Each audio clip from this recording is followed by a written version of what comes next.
मग तिथं गेल्यावरती ते काय ठरवायचं ठरवू आपण. हॅलो, हा बाळा बोल ना.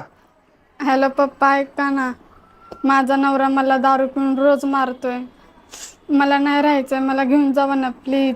बाळा रडू नको, शांत हो पहिले. नवरा बायकोमध्ये भांडणं होत राहतात. घरात भांड्याला भांडं लागतं, समजून घ्यायचं, ॲडजस्ट करून घ्यायचं.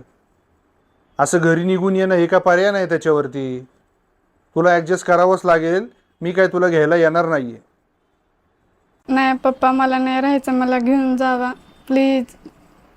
तू जर अशी घरी निघून आली, शेजारचे पाजारची मला काय म्हणतील, नातेवाईकांमध्ये मला नाक कापलं जाईल सगळं. पोरगी घरी येऊन बसली म्हणून. अरे काय झालं अक्रम, कुणाचा फोन होता? काय नाही रे, पोरीचा फोन होता. पोरगी म्हणतीये दारू पिऊन नवरा रोज मारतोय तिला. आता तूच सांग मी काय करू. आपल्या मुलीला सासरचे लोक जरा त्रास देत असेल तर परत बोलवून घे.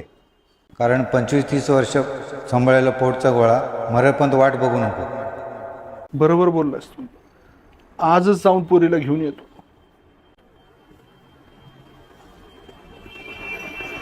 डोळे